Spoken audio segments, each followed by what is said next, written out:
Pisces, welcome to your January 2020 reading from me and my mister here at Mirrored Heart Mystics. Thanks for tuning in and Happy New Year.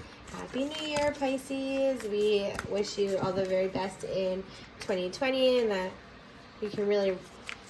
Cheers to a new decade. Cheers, yeah. Can't believe it. I was just getting started with my shuffle here. Hey. Well, if you're new here, welcome. Here you go. I'm glad you're joining us. We are. And if you're a subscriber, thanks for your loyalty. We are going to look at the month of January for Pisces. We'll do an overall energy, tap into the energy and see what's going on a spiritual level, and then some guidance and wisdom we can get moving forward. So the feminine energy, divine feminine energy, which everyone has, is all about your intuition, your sacred knowledge, your divine wisdom, and we've got release. And so release, which is funny because it says like release, but then I feel like the hands are coming down, and yeah, it's almost connected. It's actually not a release. It's right. It's more of a connection. Yeah. Which is kind of interesting, but maybe it's saying release the energy to allow the divine to come in. Release any walls that you. And I also think definitely walls and like open up to vulnerability, but like release your. Not even that. There's power behind your release. So it's not that you're not releasing. I think you are. It's just there's power behind it. Right. And I think that awareness comes in this new year. I think it's been coming in that you are, your energy, of course, everyone's energy affects the situation and all the ripples add to it together, but you're really realizing your, potential. Yeah. I almost feel like it could be like not obsessing over things too. Yeah, not obsessing is good. So the masculine energy. Intention. Oh, well, I think we said that, like the intention behind. Yeah, I feel like definitely when you make decisions, make sure you're doing it out of a place of integrity and love and honesty. Because that energy is what's going out. And I think that's where you start to realize like your intention behind the release of your energy ripples down. Yeah. No, I can definitely agree with that. I can see it. I see it too. All right, so let's look a little deeper then into what we see, and we see the Three of Wands. So you are learning this. This is something that is coming into your awareness and kind of starting to make sense. Don't let it when you realize your power, and it's not necessarily a bad thing. I feel like as people are on their spiritual awakening and they start to realize their power and how they've influenced certain situations, there can be a little bit of unforgivingness of our own part. We're like, oh, I probably influenced that or whatever. Like, don't do that. Although you might, it's okay. I think we've all been there. It's kind of like the dark night of the soul vibe. I think like just being appreciative too of the process and what you go through, whether it's a good situation or a bad situation. Just be thankful for what it taught you, the lesson that you learned in it. And that's where I think that this comes in, the strength card. You're absolutely right, mister. It's like, you've been learning so much. Don't beat yourself up over it. Allow yourself to become stronger. Now you know. Right. When you know better, you do better. You can do better. So it's like, do better. Oops. Oh. And then we have the Ace of Swords. And there's this new way of thinking. Ace of Swords, a new way of strategizing and thinking about things and processing things. I think that has a lot to do with your intentions. You're realizing that you can shift your intentions and shift your whole entire experience. Yeah, and I think even just the card represents, I feel like you can turn maybe a situation that doesn't look so beautiful, promising into something amazing if you just look at it from a different perspective. For sure. Perspective is everything. So let's take a look at the guidance for this awareness kind of coming in. Okay, like I'm learning things. I'm learning the power of my magic. And now what?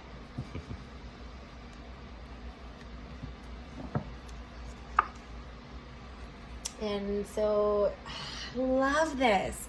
It's all about your cycle. So it's like, okay, great. You know your magic now, Pisces. You know, like, the potential behind your intentions and your actions, and where it comes from. So what kinds of cycles are you going to create? Yeah, I feel like that goes back to having to maybe look at a situation that doesn't look perfect, right, as it is right now in front of you, and knowing that you've already done so much work up to this point that you can just trust in the love of the relationship to get you through it. Love will get you through it.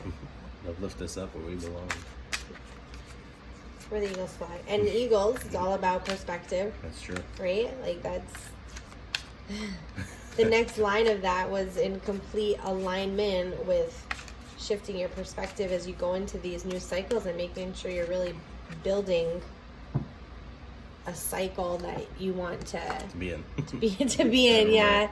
So we've got the Four of Acorns. It's about togetherness and working with others and being optimistic about things, watching your intentions, being focused on what you want to come to fruition. And then, yay, Two of Shells. It's all about that togetherness again, that happiness, the union, an intentful union, an agreement. Yeah, no, I think harmony in this new cycle. It can be that, like, and when we talk, like, we're talking potential and timeline. So, like, it could be this. Right. This is a timeline we're presenting you with. It's an opportunity, but you have to choose it. Yeah, I was gonna say it was interesting because both of the cards at the end are about like tribe and who you surround yourself with, and with the middle being optimism. I feel like that's the main thing of your relationships. As long as you hold on to that optimism and have faith that it can be this beautiful thing that you imagine it to be, then I feel like a great love is either right in front of you or on its way. Yeah, for sure. Or it's redeveloping. Right. A rebirth, yeah. Or you're right, it could be new. Whatever it is, it's a good vibe that you can... It's a good vibe to want to be in. Ooh! Take those two, I guess, right? Yep.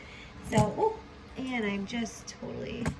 Okay, so when it comes to love, two jumpers happen, and I almost knocked it all down. And so we have express your love and playfulness. So Spirit really wanted to get this across to you, to really keep things light and fluffy. And when you speak from a place of love.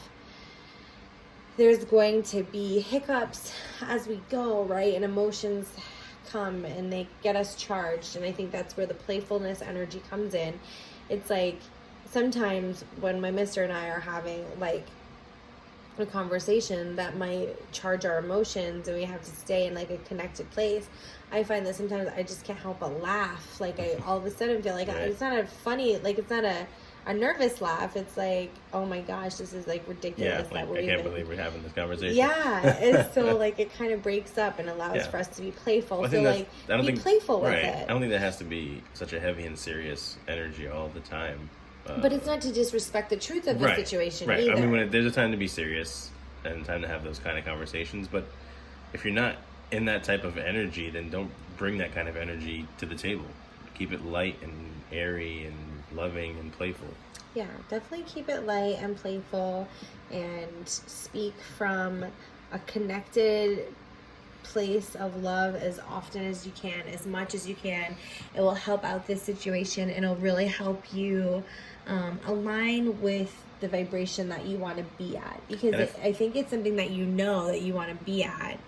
It's just a matter of choosing. I was just going to say, with express your love, like, be sure you know your partner's love language. So it's not necessarily going to be the same as yours. It may very well be, but find out if it's words of affirmation. And that's fun to do if you if you have a partner, right?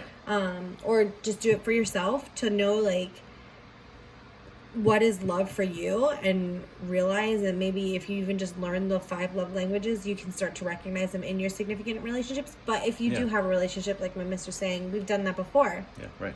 Right? Remember when we did that?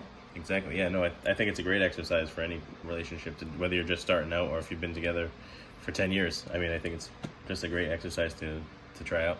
I agree. Learn and love yourself. So, Pisces, welcome to the new year, new cycles, and a new month. We wish you all the very best. Take care. Bless.